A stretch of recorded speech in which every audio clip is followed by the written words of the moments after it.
póngase aquí en la fila, por favor. The issue of illegal immigration has made national headlines recently, with states in the South sending migrants to northern states. And with New York City Mayor Eric Adams issuing a state of emergency due to an influx of migrants. Customs and Border Protection tracks how many people have unlawfully crossed the southern border, from nearly 1 million in 2019 to 1.7 million last year, and a record 2.3 million migrants so far this year.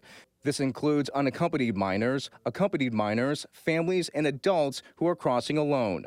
It's more migrants or non-citizens crossing the border that I'm seeing in my 17-year career.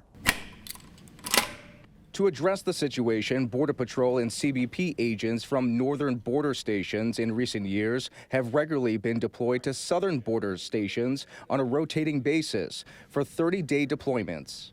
The biggest challenge was the agents being deployed, them being away from their families, and stuff like that. That was kind of a tough thing for them to go through. We've tried to give our agents as much time to be prepared. We use our resources like peer support and EAP, to help our agents that are continually being deployed on a rotating basis. Border Patrol has added a new tool, conducting migrant intake digitally with virtual processing. The way virtual processing works, migrants on the southern border would be in detention cells just like these. Then they would be called up by a Border Patrol agent down there to a virtual processing terminal, just like these, to be interviewed by an agent in Buffalo. It's another tool that Border Patrol is using to kind of lessen the burden on our northern border sectors, that manpower burden.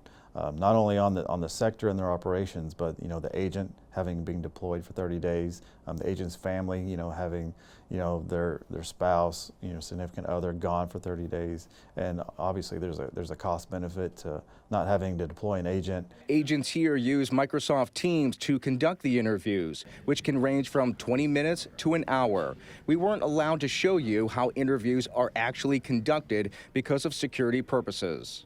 They're all basically given a notice to appear, so based on their criminal background, they could be held for detention or deported or paroled in the United States based on the need of the agency at that time. Border Patrol says all 6 stations in their Buffalo sector are using virtual processing, from Erie, Pennsylvania to Wellesley Island upstate.